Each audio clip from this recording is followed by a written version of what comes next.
자,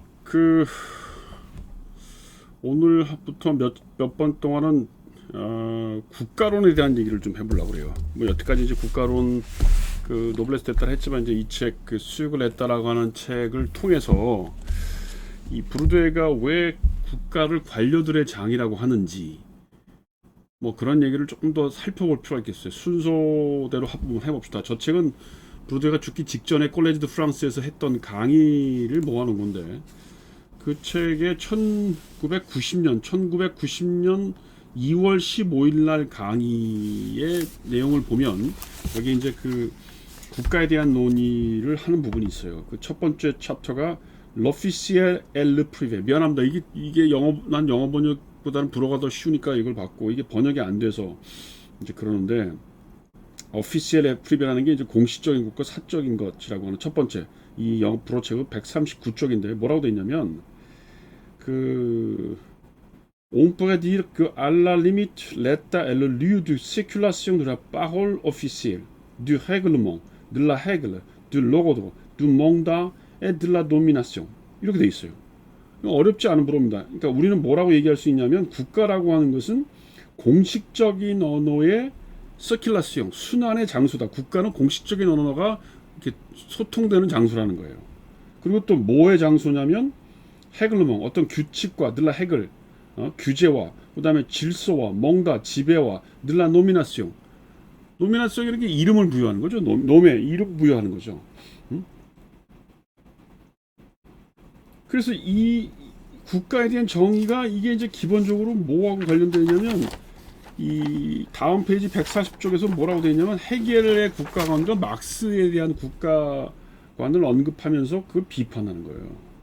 그러니까 결국 헤겔이나 막스의 국가란이라고 하는 게 어떤 유기체적인 국가 혹은 경제적인 기반으로 하는 뭡니까 국가관 아니겠어요. 사실은 우리 20세기 국가론이라고 하는 게 거의 막시즘의 근거에서 국가를 보는 거죠. 뭐 우리나라에서도 무슨 약탈 국가니 발전 국가는 약간 배버적인 냄새가 강하고 그다음에 무슨 약탈 국가 이런 거 우리나라의 해방 전후를 분석했던 함자 알라비가 썼던 무슨 그 논문 있지 않습니까? 유명한 논문.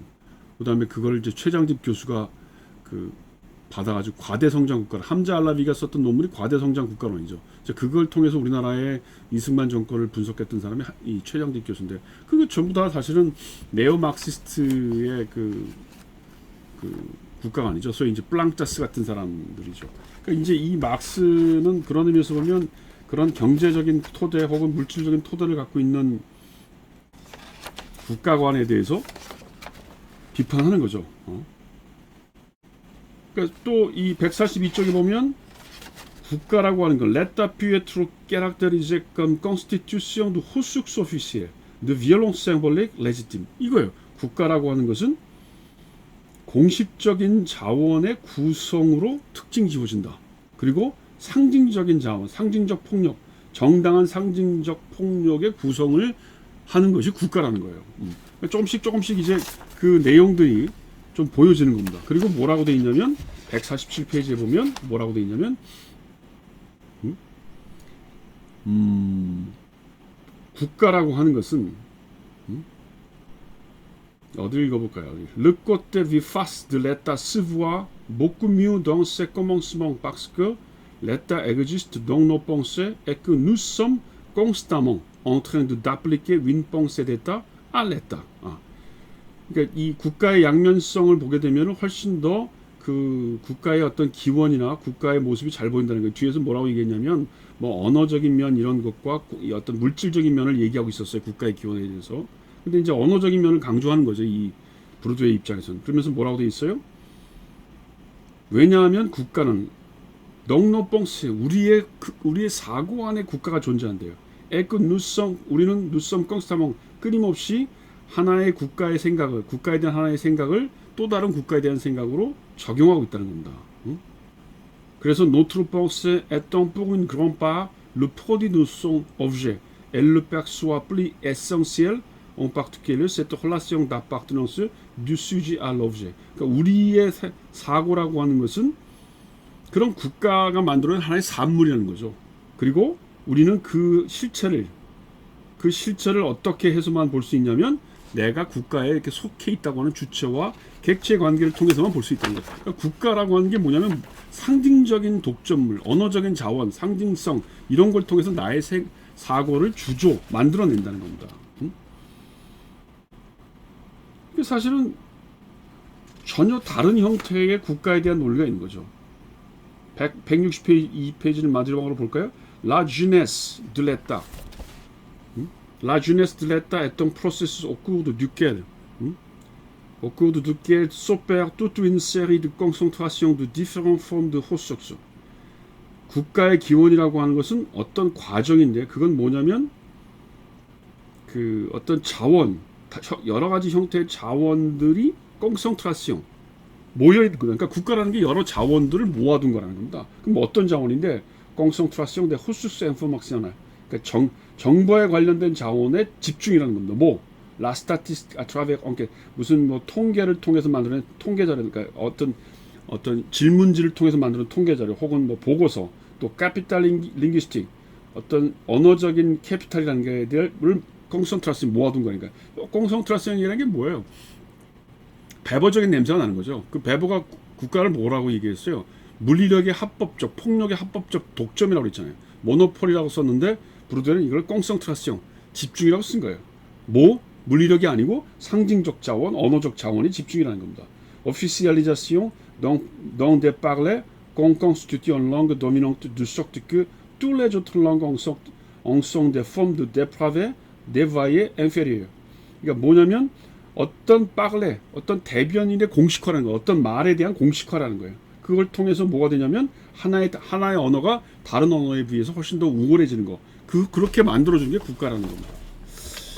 사실은 이렇게 놓고 보면 우리가 알고 있는 국가에 대한 정의와는 완전히 다른 거죠. 그러니까 물리적인 독점 무슨 아니면 뭐 어떤 계급적인 관계 이런 것이 아니고 언어적이고 상징적인 독점이고 어떻게 보면 계급에 대한 논의가 어떤 식으로 변화되냐면 상징적인 것에 대한 정당성과 비정당함 이렇게 나눠지는 거라는 겁니다. 뭐 나중에 다시 보겠지만 그게 이제 소위 여태까지 우리가 알고 있었던 게 막스나 배보적인 전통에서 국가를 생각했다면 지금 이 부르드웨는 이 소위 듀르카임적인 의미에서의 국가를 생각하고 있다는 겁니다. 자, 또 1991년 2월 7일의 강의를 보면 이 소위 조금 재밌는 구절이 나와요. 이 소위 뿌부와 심볼릭, 이 상징적 권력이라고 하는 것 관련돼서 뭐가 나오냐면 코그니티브라는 말이 나와요. 이게 지금 이 페이지가 몇 페이지냐? 지금 제가 이 페이지 뭐 잘못 복사가 된 것 같은데 그 주석 1번 오스틴 주석 나오는 거기 보면 이렇게 나와 있어요. Autrement dit, je crois que pour comprendre cette vertu quasi magique que détient l'État, il faut s'interroger sur la structure cognitive et sur la contribution de l'État à leur production. 그러니까 우리가 국가를 이해하려면 국가가 가지고 있는 주술, 마직이라는 게 뭐예요? 주술적인 성격을 이해해야 된다는 거예요. 주술적인 성격이라는 게 뭐예요? La structure cognitive, 어떤 인식을 만들어내는, 어떤 사람들의 그 어떤 개념들을 만들어내는데 역할을 하는 그런 역할, 국가 역할을 알아야 된다는 겁니다.